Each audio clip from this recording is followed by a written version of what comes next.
Amém? Glória a Deus, eu saúdo os irmãos com a paz do Senhor. Dando continuidade ao nosso estudo sobre escatologia, hoje nós vamos falar do tribunal de Cristo e das bodas do Cordeiro.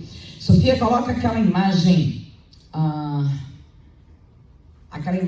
que você colocou aí, que já estava na tela. Por favor, nós vamos começar por ali. Isso! Gente, vamos dar uma salva de palmas para a Sofia, que foi ela que fez isso aí, ó. Salva de palmas para a nossa irmã Sofia, que está virando uma artista. Glória a Jesus, né? Esse é o panorama, né, das coisas que acontecerão nos tempos do fim.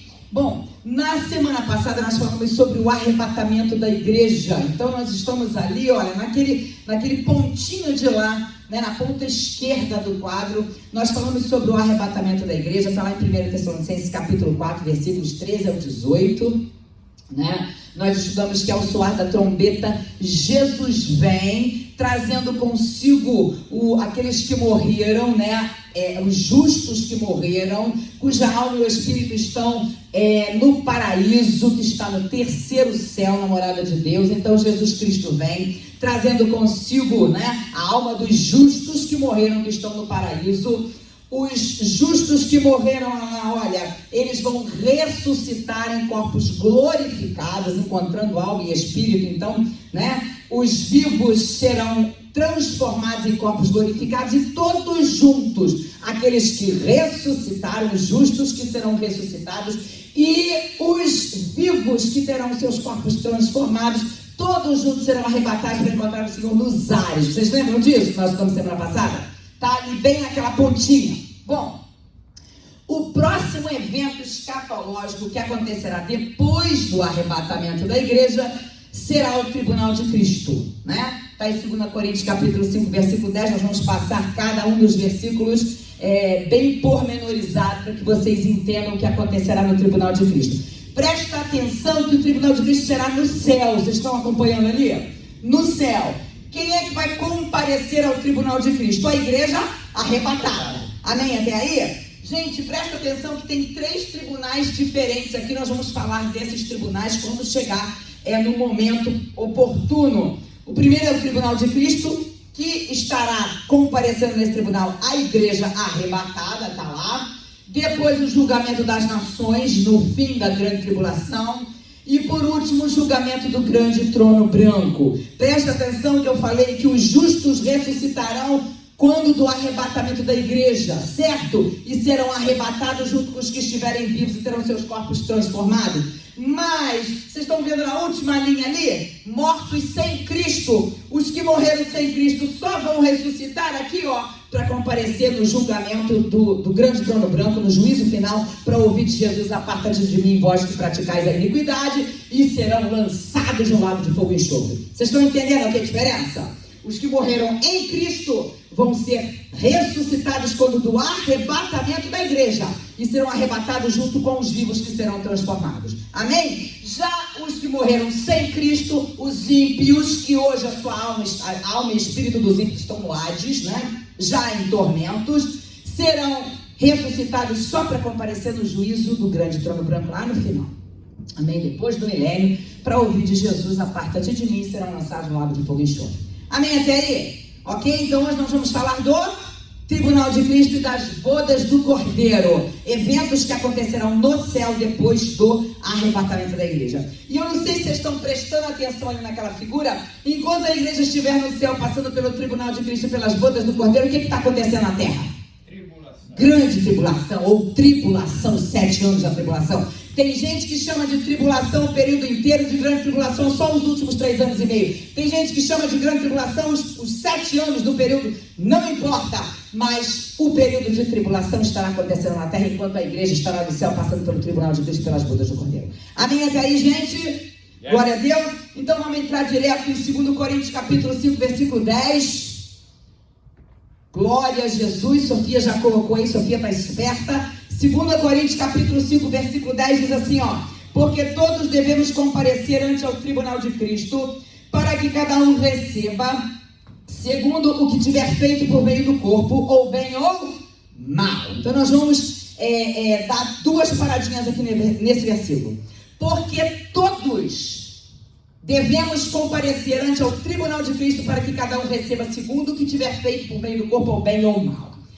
Todos. Bom, o apóstolo Paulo aqui está falando para a igreja de Corinto, né? E logicamente essa palavra não é só para a igreja de Corinto, é para todos os crentes. Então todos devemos comparecer, que todos são esses, todos os crentes, a igreja arrebatada, todos os crentes deverão comparecer ante ao tribunal de Cristo, para que cada um receba segundo o que tiver feito por meio do corpo, ou bem ou mal. Então presta atenção, bem ou mal aqui é bem feito ou mal feito, porque o mal verdadeiramente nunca será recompensado, tá?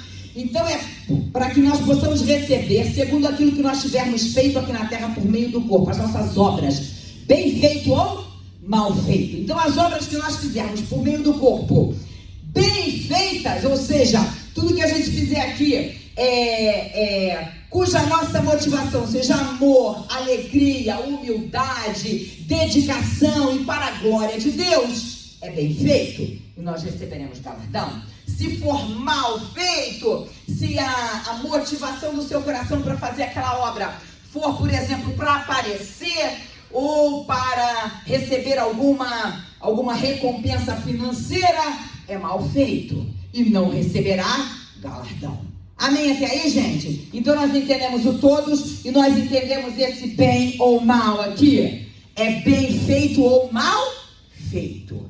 Amém? O que será julgado no tribunal de Cristo, gente? Não é pecado de ninguém. Sabe por quê? Jesus já levou sobre si os nossos pecados, as nossas transgressões. A palavra do Senhor em Romanos capítulo 5, versículo 1 diz que nós fomos justificados em Cristo, né? Então, quando Jesus morreu na cruz do Calvário, nós aceitamos a Jesus como Senhor e Salvador da nossa vida. Nós tivemos o nosso pecado perdoado, nós fomos justificados diante de Deus. O que é ser justificado? Tornado justo, né? A palavra em Miqueias, a palavra do Senhor em Miqueias diz que Deus pega os nossos pecados e lança nas profundezas do mar e se esquece deles, né? Então, nós não vamos comparecer ao tribunal de Cristo para ser julgado segundo as coisas erradas que fizemos, segundo os nossos pecados, porque só serão arrebatados aqueles que estão salvos. Amém? Então não vai chegar ninguém com pecado para ser julgado no tribunal de Cristo. Então, o que vai ser julgado então no tribunal de Cristo? As nossas obras, aquilo que nós tivermos feito por meio do corpo, bem feito ou mal feito. Amém até aí? Louvado seja o nome do Senhor. Eu gostaria de passar adiante, Apocalipse capítulo 22. Glória a Deus. Apocalipse capítulo 22, versículo 12. Eu quero que você entenda uma coisa. No tribunal de Cristo, Jesus levará em consideração a nossa motivação por trás de tudo que nós fizermos para Deus aqui na terra. A nossa motivação. Amém? Até aí? Não interessa para Deus, gente, lógico que é importante para Deus a quantidade de obras que nós fazemos. Mas mais importante ainda para Deus é a qualidade das obras que nós fazemos. Amém? Então nós vamos entender aí daqui a pouquinho os critérios desse julgamento. Aquilo que será observado no julgamento do tribunal de Cristo. Apocalipse capítulo 22, versículo 12 diz assim: Eis que cedo venho, e o meu galardão está comigo para dar a cada um segundo a sua obra. Então, eis que cedo venho, não é a única referência bíblica que Jesus está dizendo que ele vem em breve, né? Jesus fala em outras tantas referências no Apocalipse que ele diz que ele vem sem demora. Eis que cedo venho, eis que presto venho, né? Gente, para que essa palavra? É para nós entendermos que Jesus vem e vigiarmos, estarmos preparados para esse grande dia. Amém? Estarmos preparados. Só comparecerá ao tribunal de Cristo a igreja arrebatada, os salvos, aqueles que vencerem. Esses comparecerão ao tribunal de Cristo e terão as suas obras julgadas, aquilo que nós fizemos aqui na terra, por meio do corpo. Amém? Então Jesus vem sem demora. Agora, em Segundo Coríntios 5:10, o versículo nós acabamos de ler, Paulo, ele quando fala de tribunal de Cristo, ele cita o Bema, né? Bema seria o nome no original. Bema era uma plataforma que era muito usada nos tempos de Paulo. Essa plataforma, você via muito nas arenas olímpicas, nos tempos de Paulo. Aquelas arenas onde aconteciam corridas, onde atletas, né, estavam lá, faziam maratonas, enfim. Então essa plataforma, ela era feita como se fosse um pódio para os vencedores dessas corridas. E havia essa corrida, era uma corrida de longa distância, eles corriam, tipo uma maratona. E quando chegavam na linha de chegada, eles corriam para esse Bema, para essa plataforma, para serem recompensados pela corrida, porque venceram a corrida, né? E na realidade, nessas corridas tinham olheiros no decorrer do caminho em que passavam esses corredores, e para olhar, para verificar se aquele que ganhou, ele ganhou de maneira honesta, se ele não empurrou alguém no meio do caminho, se ele não dificultou o seu colega, o seu corredor colega de correr bem. Então havia essa questão. Quando chegava no Bema, que é nessa plataforma, né?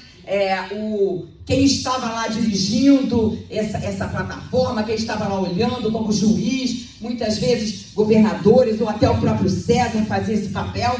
Eles perguntavam para os olheiros como é que tinha sido a corrida, como é que essas pessoas que estavam ali tinham corrido, se tinham corrido bem, se tinham corrido legalmente. E se tudo tivesse certo, eles recebiam então a recompensa, recebiam aquela coroa de louros. Quem já viu em filme coroa de louros? É como se fossem umas folhinhas, não sei o que lá. Eles recebiam coroa de louros para dizer que eles tinham ganhado, que eles tinham sido vencedores, né? Mas presta atenção que só os vencedores compareciam no Bema. Só os vencedores compareciam nessa plataforma. E esse Bema, que é traduzido aqui como Tribunal de Cristo, Paulo usa a figura desse Bema, a figura dessa plataforma, que só subia ali os vencedores para serem recompensados. Ele pegou a figura dessa plataforma para explicar para nós sobre o Tribunal de Cristo. Só os vencedores, a igreja arrebatada, que comparecerá no Tribunal de Cristo para ser recompensada por aquilo que fez aqui na terra por meio do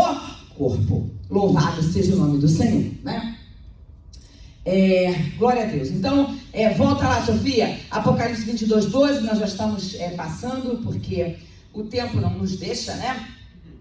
Mas esse Tribunal de Cristo será um dia de prestação de contas, né? De tudo aquilo que nós fizemos aqui na terra por meio do corpo.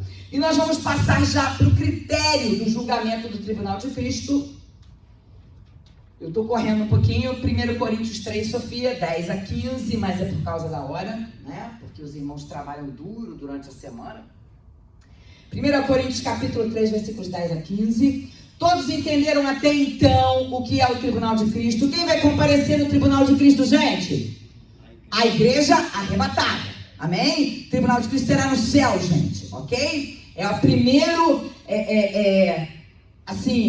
algo escatológico que acontece depois do arrebatamento da igreja, é o Tribunal de Cristo. O que será julgado no Tribunal de Cristo, gente? As nossas obras. Amém? Porque os que comparecerão lá são os salvos. E a palavra do Senhor diz, em Romanos capítulo 8, versículo 1, portanto, agora, nenhuma condenação há para os que estão em Cristo Jesus, que andam segundo a carne, que não andam segundo a carne, mas segundo o Espírito. Nenhuma condenação há para os que estão em Cristo Jesus. Então, aqueles que andam com o Senhor, aqueles que vivem em santificação, serão arrebatados e comparecerão ao Tribunal de Cristo para que as suas obras sejam julgadas para efeito de galardão ou não. Amém? Então, vamos ver os critérios agora em 1 Coríntios capítulo 3, versículos 10-15. Presta atenção aqui comigo. Segundo a graça de Deus que me foi dada, pus eu, como sabe o arquiteto, isso é Paulo falando, o fundamento, e outro edifica sobre ele. Mas veja cada um como edifica sobre ele. Passa o seguinte, Sofia. Porque ninguém pode pôr outro fundamento, além do que já está posto, o qual é Jesus Cristo.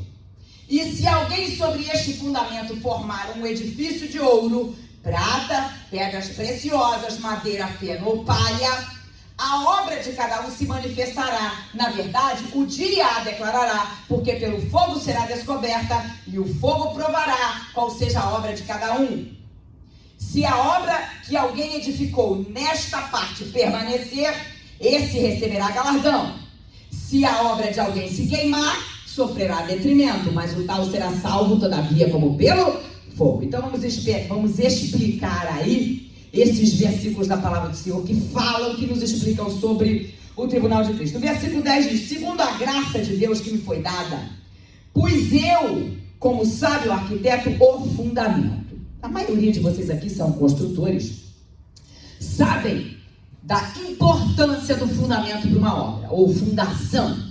É o fundamento que segura o peso do edifício que está sendo construído, do prédio, não é verdade? É o fundamento. Sem um fundamento bom, o prédio não suporta, ele vai cair, não é verdade? E Paulo diz aqui que ele, como sábio arquiteto, pôs o fundamento.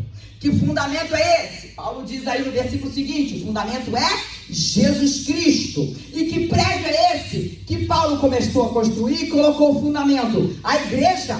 Amém? Então Paulo começou a construir a igreja e colocou o fundamento, que é Jesus Cristo. Louvado seja o nome do Senhor.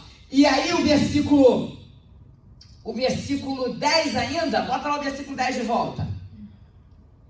Segundo a graça de Deus que me foi dada, pus eu, como sábio arquiteto, o fundamento, e outro edifica sobre ele. Então olha só, Paulo começou a obra da igreja, porque eu já falei aqui uma vez que foi Paulo que teve a revelação da igreja, né? Foi Paulo que em Efésios falou que Jesus Cristo de dois povos fez um.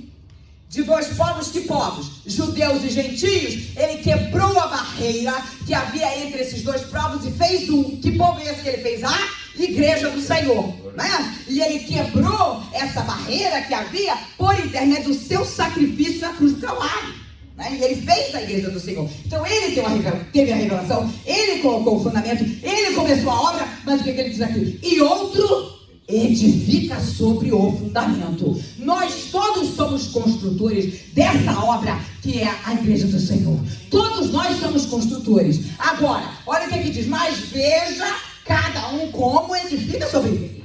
Veja cada um como vai edificar sobre esse fundamento. Não pode ser de qualquer maneira. Não pode ser usando qualquer material. É isso que nós vamos ver. Pode passar, Sofia. Aleluia! Porque ninguém pode pôr outro fundamento além do que já está posto, lógico, né? O fundamento é Jesus Cristo. Pode passar. Versículo 12. Se alguém sobre este fundamento formar um edifício de ouro, prata, pedras preciosas, madeira, feno e palha. Então olha só. Paulo, ele cita aqui 6 tipos de materiais diferentes para fazer essa construção. Então, Paulo começou a obra, colocou o fundamento, mas outros vão edificar sobre o fundamento. Os outros somos nós, né? Bom, e aí, se alguém sobre este fundamento formar um edifício usando esses materiais aí, e agora nós vamos entender sobre esses materiais. Primeiro, Paulo se refere a ouro, prata e pedras preciosas, gente, que são material de primeira linha, de difícil de encontrar, materiais caros, né? Materiais importantes e materiais que não se desfazem no fogo. Muito pelo contrário, ouro, prata e pedras preciosas lançadas ao fogo, elas são purificadas. Esses materiais são purificados, né? E na realidade, esses materiais ouro, prata e pedras preciosas se referem às nossas obras. Mas que tipo de obras?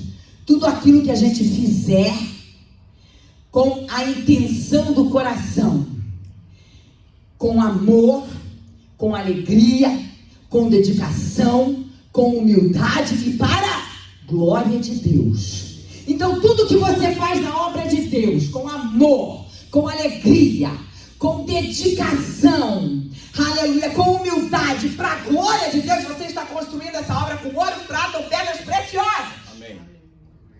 Então olha os exemplos. Glória a Deus. Não importa que tipo de obra você faça na igreja. Não importa se você é o zelador da igreja, que limpa a igreja, ou se você é o pastor, ou se você é o mestre que ensina, não importa a obra que você fizer. Se o zelador da igreja limpar a igreja com amor, com alegria, com dedicação, porque ele quer que as pessoas quando entrem vejam a igreja cheirosa, a igreja limpinha, a igreja bonita, e ele faz para a glória de Deus, ele vai receber galardão. Não importa o tipo de serviço. Agora, se o zelador da igreja vem limpar a igreja reclamando, aborrecido, porque não gosta de limpar a igreja, ele está fazendo essa obra de madeira fenopalha, que não vai passar pelo fogo do julgamento de Cristo. Vocês estão entendendo o que eu estou falando? Amém? Não importa o tipo de trabalho, se o pastor, se o pregador vem pregar a palavra do Senhor, porque ele gosta de aplausos, porque ele gosta de aparecer, porque ele gosta que as pessoas digam que ele é um grande pregador, que material vocês acham que ele está usando para fazer a obra? Madeira fenopalha. Não receberá galardão, gente. Presta atenção. Olha só a motivação do nosso coração para fazer a obra do Senhor. Não importa que obra é essa que você faça. Se você é o zelador da igreja, se você ensina na escola dominical, se você cozinha para a cantina, ou se você é o pastor da igreja, faça com amor, faça com alegria, faça com dedicação, faça para a glória de Deus e com humildade, que você vai receber galardão naquele grande dia do tribunal de Cristo. Amém? Louvado seja o nome do Senhor. E Paulo fala de madeira, feno e palha. O que são obras feitas de madeira, feno e palha? Obras feitas relaxadamente, negligentemente, para a glória de si próprio, para receber algum valor financeiro em troca daquilo. Meu Deus, como nós temos visto aí, gente, às vezes pessoas que cantam muito bem, que tocam muito bem, que só vão cantar em algum lugar se houver um retorno financeiro. Gente, tem muita gente fazendo obra de madeira, feno e palha hoje em dia. Não está fazendo por amor, não está fazendo com alegria, não está fazendo com humildade e muito menos para a glória de Deus. Isso é sério, gente. Nós temos músicos aqui na igreja hoje. Músicos. Glória a Jesus. Toda vez aqui, todo final de semana, nós escolhemos músicas para o final de semana seguinte. Você estará fazendo uma obra de madeira fenopalha se você pega, olha aquela música e não dá um pingo de importância, não estuda aquela música. Aquele que toca um instrumento deveria ser mais dedicado, pegar a música, olhar ali direitinho a partitura ou a cifra, ver se pegou direitinho, bonitinho. Aquele que canta, pega, ouve a música um monte de vezes para ver se pegou a letra, se pegou a melodia da música. Se nós não fizermos com amor, com dedicação, com alegria, com humildade e para a glória de Deus, nós estamos fazendo de madeira, feno e palha e não receberemos galardão. Amém? Será que você pode glorificar o nome do Senhor por isso, gente? Isso nos chama a atenção. Vamos olhar para dentro de nós mesmos. O que nós estamos fazendo para a obra do Senhor? E como estamos fazendo? Qual é a nossa motivação? A intenção do nosso coração, quando nós louvamos ao Senhor aqui, quando os músicos tocam, quando a gente ministra a palavra, quando nós cozinhamos para a cantina. Qual é a intenção do coração? Será que nós estamos cozinhando com alegria? Aleluia! Com amor! Aleluia! Pela obra do Senhor! Para a glória de Deus! Ou nós estamos reclamando? Ah, lá vem Betinha de novo. Lá vem ela chamar de novo a gente para fazer feijão. Ou para fazer uma carne. Lá vem ela de novo. Não adianta. É inútil a sua obra. Porque olha, quando chegar naquele grande dia do tribunal de Cristo, ela não vai passar pelo fogo do julgamento de Cristo. E Jesus é o justo juiz. Amém? Louvado seja o nome do Senhor. Prossegue aí, Sofia. A obra de cada um se manifestará. Na verdade, o dia a declarar. Esse dia, com letra maiúscula mesmo, gente. Você pode olhar em várias traduções. Esse dia está com letra maiúscula. Esse dia fala do dia, do grande dia do tribunal de Cristo. É dia do juízo de Deus sobre as obras que nós fizemos aqui na terra por meio do corpo. Porque o fogo será descoberta. Pelo fogo as nossas obras serão descobertas. E o fogo provará qual seja a obra de cada um. Passa adiante. A Bíblia diz que Jesus tem os olhos como chama de fogo. Se a obra de alguém que alguém edificou nessa parte permanecer, ou seja, se as nossas obras foram feitas com amor, com alegria, aleluia, com dedicação, com humildade em primeiro lugar, né, reconhecendo que nós não somos nada, aleluia, e para a glória de Deus nós estamos construindo esse edifício com que material?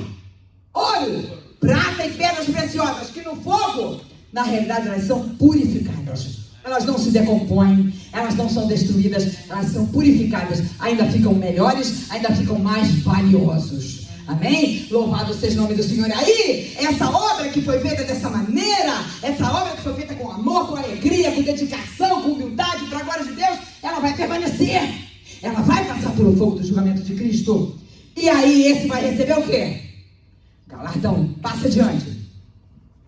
Se a obra de alguém se queimar, aquela feita com madeira, feno e palha, aquela pessoa que fez a obra para a glória de si mesma. Ai, eu já vi isso, gente. Eu já vi gente pregando e dizer: a minha palavra é poderosa. Tem misericórdia. Eu tenho que falar isso. Não é a primeira vez que eu falo isso, não, porque isso me entristeceu muito no dia que eu vi isso acontecer. Meu Deus, gente. Meu Deus. Se nós estamos aqui falando, ensinando, o que nós estamos fazendo aqui é pela misericórdia de Deus. Porque se não fosse Deus na nossa vida, nem aqui nós estaríamos.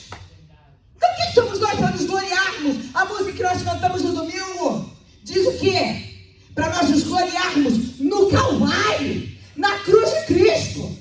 Porque nós não somos nada sem a presença do Senhor, aleluia. E aqui diz: se a obra de alguém se queimar, sofrerá detrimento, vai ser destruída. Não vai sobrar nada. Né? Se é de madeira, feno ou palha, não vai passar pelo fogo do julgamento de Cristo. Mas o tal será salvo, todavia como pelo fogo. Me responde uma coisa aqui. Quando há incêndio, ainda mais aqui na América, que as casas são todas de madeira, né? Quando há incêndio, o que a pessoa faz? Ela sai de casa, ela tem tempo de correr no armário, pegar uma muda de roupa, de correr, pegar sua bolsa, seus documentos, ou ela sai do jeito que ela tiver? Se ela tiver de pijama, ela sai correndo. Se tiver dormindo de cueca, vai sair de cueca correndo. Como é que a pessoa sai? Do jeito que está e corre, porque se demorar um cadinho não dá tempo de sair. É assim que acontecerá no tribunal de Cristo. A pessoa está salva, lógico. Quem chegou lá no tribunal de Cristo, a igreja arrebatada, todo mundo está salvo, né? Mas, se todas as obras que essa pessoa fez foram de madeira, feno e palha, ou seja, ele foi negligente, ele foi relaxado, e a Bíblia diz: ai daquele que fizeram a minha obra relaxadamente, né? Aquele que fez a obra para glorificar a si mesmo, ou olhando para uma recompensa financeira. Obra de madeira, feno e palha, pelo fogo de Deus não vai passar, pelo fogo do julgamento de Jesus não vai passar, vai se queimar, vai virar cinza. E aí esse cara, ele vai ser salvo, porque ele já chegou lá salvo, todavia como pelo fogo. Só ele e mais nada, porque não tem um galardão. Vocês estão entendendo o que eu estou falando? Amém? Isso é para nós olharmos para dentro de nós mesmos agora e analisarmos a intenção do nosso coração em tudo que fazemos para Jesus. Mas não adianta você também fazer: eu vou fazer alegre, porque se eu fizer alegre, eu vou ganhar galardão. Já não vai ganhar mais nada. Não vai ganhar mais nada. Né? A intenção do coração tem que ser para glorificar a Deus. A intenção do coração tem que ser verdadeiramente com amor, com alegria, com humildade, com dedicação. E não você olhar falando: eu vou fazer para eu ganhar galardão. Não, você não vai ganhar nada. Está igualzinho os fariseus. Que os fariseus chegavam lá para dar o dízimo dele e davam os dízimos todos em moedinhas. Porque o gasofilaço na época era de cobre. Então, jogando um monte de moedinha lá dentro, fazia um monte de barulho, né? Aquele monte de moedinha caindo no gasofilaço de cobre. Então, né? Pra quê? Pra que as pessoas pudessem olhar e ver, aquele ali deu o dízimo. Gente, eu vou dizer uma coisa pra vocês. Jesus disse, não, eles ali já receberam o galardão dos homens, porque de Deus não vai receber. Vocês estão entendendo o que eu estou falando?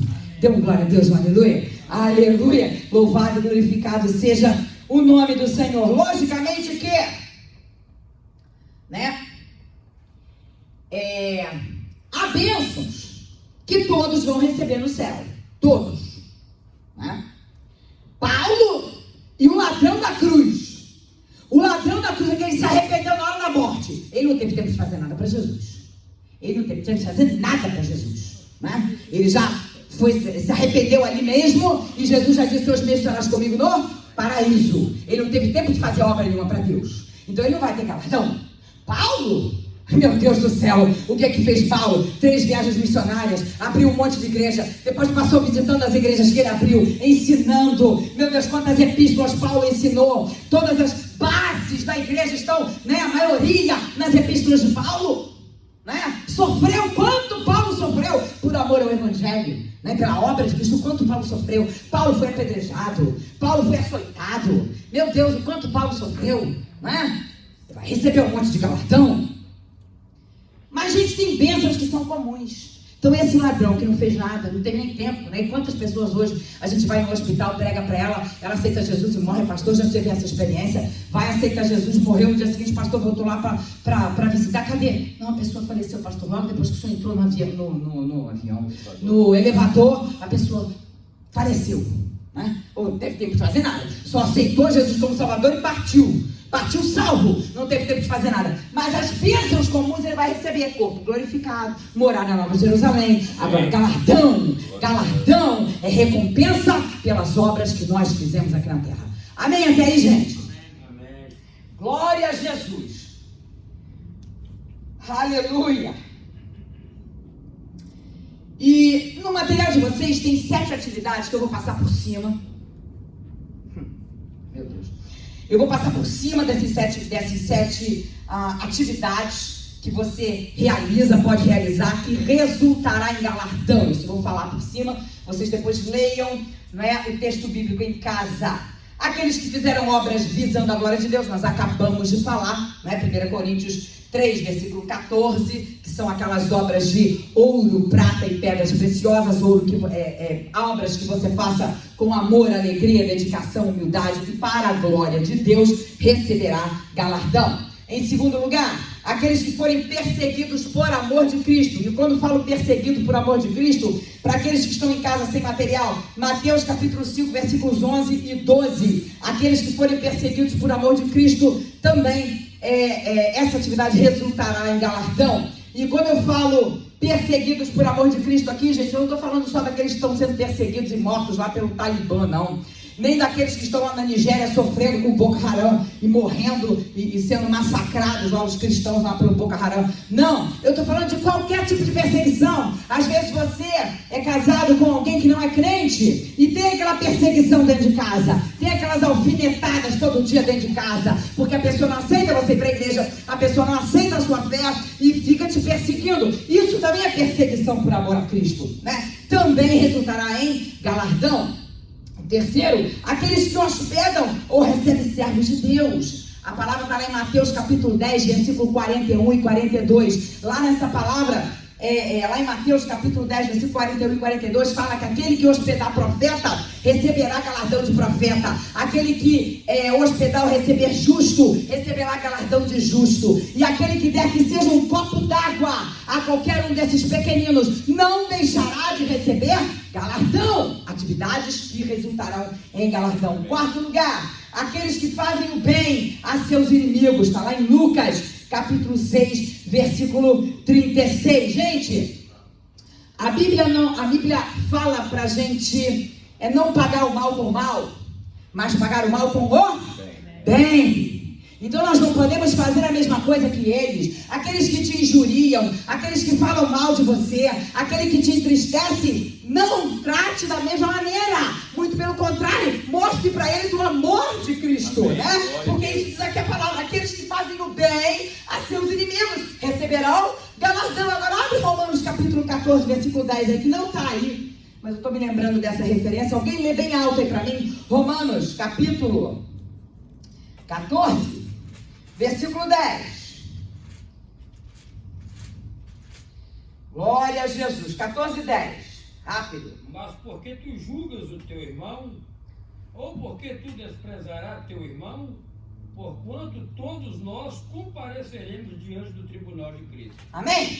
Bom, se aqui aquele que tratar o seu inimigo bem recebe galardão, né? Imagina aquele que tratar os crentes em Cristo, o seu irmão em Cristo Jesus bem, né? Porque aqui diz, porque você julga teu irmão, porque despreza o teu irmão, né? Olha o tipo de obra que você está fazendo, julgando o teu irmão, desprezando o teu irmão, como se você fosse melhor do que ele. Olha aí, todos vão comparecer ao tribunal de Cristo. Que obra é essa que você está fazendo? Né? Se tratar bem o seu inimigo, você recebe galardão. Imagine você tratando bem o seu irmão, porque a Bíblia também diz, né? Que você não pode dizer que você ama a Deus a quem não vê, se você não ama seu irmão a quem você não vê, porque senão você é o quê? Mentiroso. Essa é a palavra do Senhor. Amém?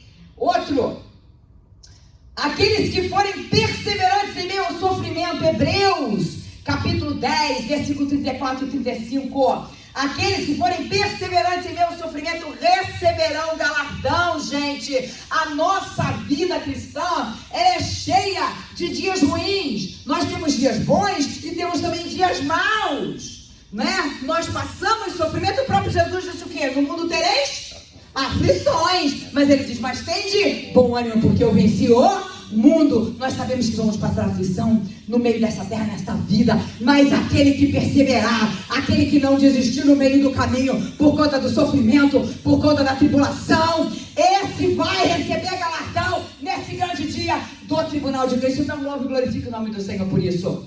O sexto, aqueles que perseverarem até o fim. Segundo João capítulo 1, versículo 8, aqueles que perseverarem até o fim. Tem muita gente que desiste da vida cristã. Tem muita gente que para no meio do caminho. Gente, a vida cristã é como uma corrida de longa distância. E nós vamos correndo essa corrida. E muitas vezes tropeçamos caindo. Muitas vezes nos machucamos. Muitas vezes chegamos na linha de chegada todo machucado, todo cortado. Eu, quando era criança, eu vi uma Olimpíada, uma maratona dessa. E aí deu a chegada da maratona, todo mundo viu na televisão, né? Chegaram os 3 primeiros, foi aquela cerimônia de medalhas, os 3 primeiros receberam a medalha, tudo bem, acabou, voltou a programação da televisão, e eu estava ali sentada vendo a programação. De repente, depois de um bom tempo, gente, voltou a programação, voltou novamente a maratona, e estava lá chegando, depois de todo mundo, a última pessoa que ainda não tinha chegado à maratona. Mas ela estava assim, gente. Eu não sei se vocês se lembram disso, mas ela andava assim. Mas ela foi até o fim. Todo mundo do lado dela, com medo dela cair pelo meio do caminho. Mas ela foi. Ela caiu depois que cruzou a linha de chegada. Aleluia! Nós vamos chegar torto, cambaleando, machucado. Mas em nome de Jesus nós vamos chegar. Amém. Aleluia! No mundo tereis aflições, mas aquele que perseverar até o fim receberá galardão. E por último, aqueles que pregam o evangelho de boa vontade. Aqueles que pregam o evangelho de boa vontade significa aqueles que têm o alvo, as almas. Não é pregar para aparecer, não é pregar para que os outros digam, não, ele é o ganhador de almas, não. É pregar visando almas para Jesus. Entenda uma coisa, é como se nós estivéssemos, preste atenção, é como se nós estivéssemos num naufrágio. Todo mundo morrendo afogado, tentando se segurar num monte de madeira, num monte de coisa ali, né, do naufrágio. E de repente vem um navio e pega você, eu, e nós estamos ali dentro do navio, olhando lá para baixo e um monte de gente se afogando. E você está parado sem fazer nada. A igreja foi chamada para pregar o evangelho, que é o poder de Deus para a salvação de todo aquele que crê. Essas pessoas que estão aí no mundo estão caminhando sem rumo, sem direção, caminhando a passos largos para o inferno, como aqueles que estão lá, debaixo, no mar, morrendo afogado, e você dentro do navio, salvo, olhando o que está acontecendo com aqueles que estão embaixo. Preste atenção. Nós temos uma responsabilidade como igreja, sair e pregar o Evangelho. Então, aquele que prega o Evangelho, né, de boa vontade, para que as almas sejam salvas, esse também receberá galardão. Louvado seja o nome do Senhor. Nós vamos passar, porque o tempo não dá mais. Nós vamos, aqui fala de 4 coroas, mas eu só gostaria de ler um versículo. Coloca lá, Sofia. 1 Coríntios 2,9, antes de passar para bodas do Cordeiro, que eu vou falar muito rapidinho. 1 Coríntios 2,9.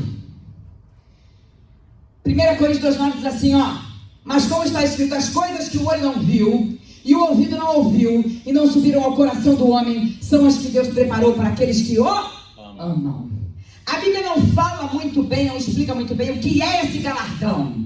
A Bíblia não explica muito bem o que é esse galardão. Nós só sabemos que galardão é uma recompensa, né? A Bíblia fala de 4 coroas, né?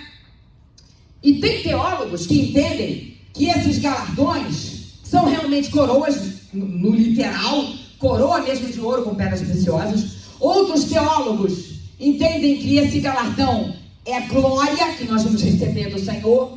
E outra linha de teólogos entende que esse galardão será posições ou autoridades que nós vamos receber para usar no reino milenial de Cristo. Nós teremos autoridade no reino milenial de Cristo. E na realidade, gente, não me importa o que seja esse galardão. Não me importa o que seja esse galardão. Eu não vou entrar nem em discussão de qual corrente está certa, de qual corrente que está errada. Eu não vou entrar nessa discussão, sabe por quê? Olha, as coisas que o olho não viu, e o ouvido não ouviu, e não subiram ao coração do homem, são as que Deus preparou para aqueles que o amam. Tem coisas que a igreja só vai entender quando chegar lá, quando chegar na presença do Senhor. Então faça as obras do Senhor aqui, com amor, com alegria, com dedicação, com humildade, para a glória de Deus, para que você chegue lá e as suas obras passem pelo fogo do julgamento de Deus. Não importa que tipo de galardão nós vamos receber, não importa o tipo da recompensa, contanto que as nossas obras passem, né, permaneçam depois do julgamento do fogo de Deus. Amém? Vamos passar rapidamente. Tem alguns versículos aí falando sobre essas coroas que a Bíblia cita, né, que eu entendo que são mais características do galardão do que coroas propriamente dito, né? Fala coroa de glória, coroa incorruptível, coroa de justiça, coroa da vida, né? Coroa de glória está em 1 Pedro capítulo 5, versículo 4, para aqueles que estão em casa. 1 Coríntios capítulo 9, 25 fala da coroa incorruptível. 2 Timóteo capítulo 4, versículo 8 fala da coroa da justiça. E Tiago capítulo 1, versículo 12 fala da coroa da vida, né? E nós vamos passar rapidamente para as bodas do Cordeiro. Nós estamos ali, falamos do tribunal de Cristo. Será um tribunal onde as nossas obras serão julgadas. Depois que nós sairmos do tribunal de Cristo, a noiva ataviada, devidamente aprontada, passará para o tribunal de Cristo. O encontro da noiva com o noivo. Bodas do Cordeiro. Sai do tribunal de Cristo, vai para as bodas do Cordeiro. Apocalipse 19, versículo 7 a 9. A união de Cristo com a igreja. Inclusive, o casamento judaico, ele faz referência, né? As bodas do Cordeiro fazem referência a esse casamento judaico. É como se fosse um exemplo, né, das bodas do Cordeiro. A união de Cristo com a igreja. Vamos lá? Apocalipse 19, versículos 7 a 9. Regozijemo-nos e alegremo-nos e demos-lhe glória, porque vindas são as bodas do Cordeiro e já a sua esposa se aprontou. E foi-lhe dado que vestisse de linho fino, puro e resplandecente, porque o linho fino são as justiças dos santos. E disse-me, escreve, bem-aventurados aqueles que são chamados à ceia das bodas do Cordeiro. E disse-me, essas são as verdadeiras palavras de Deus. Então, rapidamente, nós vamos falar desse versículo. Na realidade, a Bíblia não explica muito como serão as bodas do Cordeiro, né? Nós temos aí esses 3 versículos aí que nós temos grandes coisas para aprender aí também.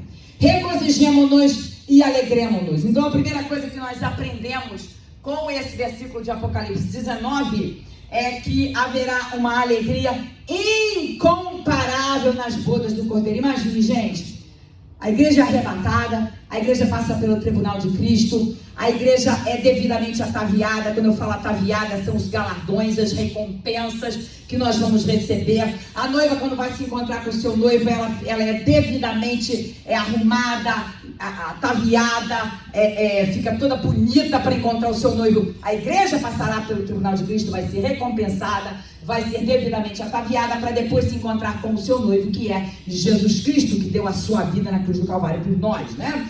Então haverá uma alegria incomparável. Regozijemo-nos e alegremo-nos e demos-lhe glória. Por que vai haver uma alegria incomparável? Presta atenção. Lembra aí você agora os momentos mais felizes da sua vida. Quando você aceitou Jesus, quando você foi batizado no Espírito Santo, que alegria. Quando nasceu seu primeiro filho, quando nasceu seu segundo filho, quando você encontrou um excelente emprego. As alegrias humanas são passageiras, na verdade. São passageiras. Soma todas as alegrias que você teve na vida até hoje. Tudo que você possa pensar. Soma todas elas. Não dá para comparar com a alegria que nós vamos sentir quando nós estivermos na presença do Rei dos Reis e do Senhor dos Senhores. Gente, regozijemo-nos e alegremos-nos e demos-lhe glória. Você já imaginou? Nós somos adoradores. A alegria que nós sentimos quando estamos na igreja adorando ao Senhor. Quem nunca sentiu uma alegria, uma coisa gostosa quando nós estamos aqui ouvindo um louvor e nós nos rendemos ao Senhor e sentimos aquela presença? Imagine você adorando a Ele na sua presença. Jesus vai estar lá, adorando a Deus face a face, gente. Nós vamos estar na presença daquele que deu a sua vida na cruz do Calvário por amor de nós. Aleluia. Nós tivemos os nossos pecados perdoados, fomos justificados por causa de Jesus Cristo. E nós vamos estar na presença dele. Aleluia, nas bodas do Cordeiro, adorando a Ele face a face. Louve e glorifique o nome do Senhor por isso. Então, uma coisa nós aprendemos: aquele dia será um dia de uma alegria inimaginável, algo tremendo, né? Nós estaremos na presença do Senhor, na presença dele naquele dia, adorando a Ele face a face.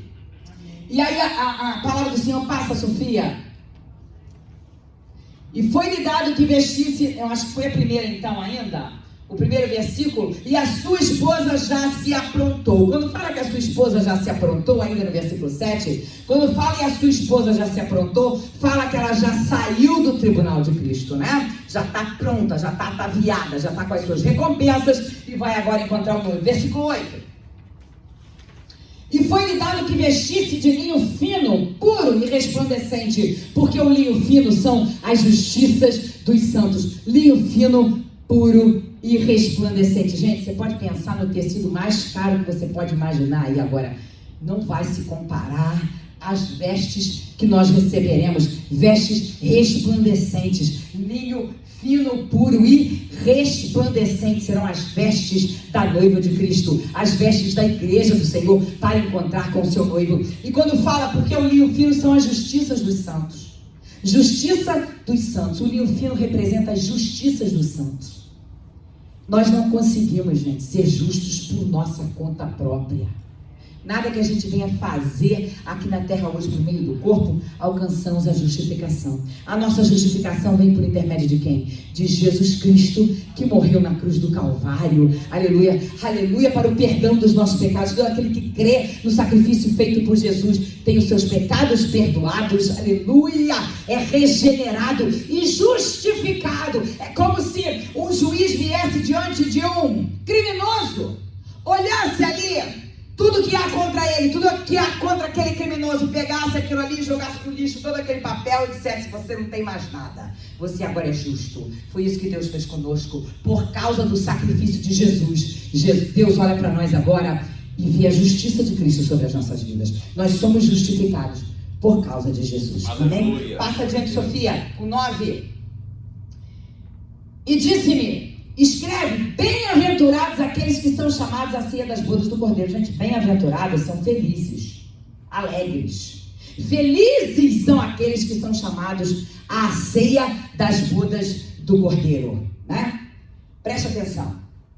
Aqueles que são chamados, convidados. A igreja arrebatada é convidada a comparecer à ceia das bodas do Cordeiro, a união do noivo com a noiva. Gente, nós temos um papel importante aqui na terra. Ide por todo mundo e pregar o evangelho a toda criatura. Quem crer e for batizado será salvo, quem não crer será condenado. É responsabilidade da igreja ir e pregar esse evangelho que é poder de Deus para a salvação de todo aquele que crê. Quem convence o pecador do pecado, da justiça e do juízo é o Espírito Santo. A nossa responsabilidade é pregar esta palavra. Será que você pode louvar o nome do Senhor por isso? E quando você prega esta palavra, você está convidando essas pessoas a comparecer à ceia das bodas do Cordeiro. Quem aceitar a Jesus como seu Salvador e passar a viver uma vida de obediência a Deus e a sua palavra, uma vida de santidade, será arrebatado, passará pelo tribunal de Cristo e depois entrará na ceia das bodas do Cordeiro. União da igreja com Cristo. Amém? E termina o versículo assim: e disse-me, essas são as verdadeiras palavras de Deus. Gente, quem fez essa promessa não foi homem. Quem fez essa promessa foi o próprio Jesus. Será que você pode glorificar o nome do Senhor por isso? Quem fez essa promessa foi o próprio Jesus. Abre Apocalipse aí para mim. Abre Apocalipse, capítulo 19 aí para mim. Abre na sua Bíblia. Diz assim, ó. Eu vou ler do versículo 7 em diante. Regozijemo-nos e alegremo-nos e demos-lhe glória, porque vindas são as bodas do Cordeiro e já a sua esposa se aprontou. Ela já veio do tribunal de Cristo, já foi ataviada e foi-lhe dado que vestisse de linho fino, puro e resplandecente, porque o linho fino são a justiça dos santos. E disse-me, escreve, bem-aventurados são aqueles que são chamados à ceia das bodas do Cordeiro. E disse-me, essas são as verdadeiras palavras de Deus. Versículo 10. E eu lancei-me a seus pés para o adorar. Mas ele disse-me, olha, não faças tal. Sou teu conservo e de teus irmãos, que tem o testemunho de Jesus. Adora a Deus, porque o testemunho de Jesus é o espírito da profecia. Agora o que diz o versículo 11 aí, gente? E viu o céu aberto, João falando. E eis um cavalo branco, e o que estava sentado sobre ele chama-se Fiel e Verdadeiro, e julga e peleja com justiça. Agora pula para o versículo 14. E seguiam-no os exércitos que há no céu, em cavalos brancos e vestidos de linho branco e puro. O que nós estamos falando aí no versículo 11? João olhou e viu o quê? Estou terminando. João olhou e viu o quê, gente? O céu aberto. E viu um cavalo branco, e o que estava sentado sobre o cavalo branco chamava-se Fiel e Verdadeiro, e julga e peleja com justiça. Quem é esse? É Jesus. Na sua vida em glória. Passa para aquela primeira tela, Sofia. Primeira tela para a gente terminar. Aquela primeira tela. Isso! Então, nós estamos na boda do Cordeiro, certo? A igreja foi arrebatada, passou pelo tribunal de Cristo, pelas bodas do Cordeiro, e depois vem a igreja em glória com Jesus. Vocês estão vendo ali? Jesus vindo em glória com a sua igreja. E aqui a Bíblia fala isso aqui no versículo 14, Apocalipse 19. E seguiam-no, seguiam quem? Seguiam Jesus, que vinha no versículo 11. Os exércitos que há no céu em cavalos brancos e vestidos de linho fino, branco e puro. Fala da igreja do Senhor. Então quando Jesus vier, ali, gente, a segunda vinda de Cristo, em glória, todo olho verá. Quem virá com Jesus, gente? A igreja glorificada, a igreja que foi arrebatada, a igreja que passou pelo tribunal de Cristo, teve as suas obras julgadas, a igreja que celebrou ali a ceia das bodas do Cordeiro, o encontro da noiva com o noivo. Vem a igreja agora com Jesus pelejar por Israel, que estará sendo massacrada na batalha do Armagedon. Mas isso nós vamos falar depois. Amém? Nós vamos ficar por aqui. Alguém tem alguma pergunta? Porque obrigado, Sofia. Porque na semana passada, né, o tempo estava corrido e eu esqueci até de perguntar se alguém tinha alguma pergunta em relação ao arrebatamento da igreja. Alguém tem alguma pergunta, gente? Tribunal de Cristo, está tudo ok. Todos entenderam. Bodas do Cordeiro, todos entenderam. A Bíblia não fala muito sobre o que será as bodas do Cordeiro, gente. Né? Nós lemos ali o que a Bíblia fala, sabemos que será um regozijo, será um momento de alegria, que a igreja estará ataviada para encontrar o noivo, né? Será um momento de glória na presença do Senhor, né? Ninguém tem nenhuma dúvida? Bom, a aula que vem nós vamos entrar na grande tribulação. Nós já vamos começar com os 7 selos, amém? Não percam, porque a grande tribulação é um ensinamento difícil.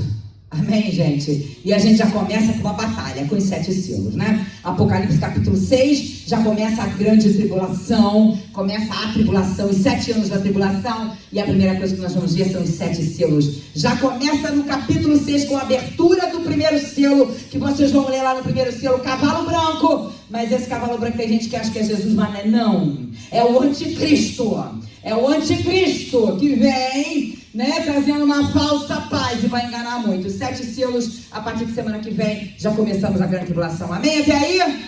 Amém? Pastor, faz oração no final. Glória para Deus, gente. Glória para Deus. Aleluia, glória a Deus, amém.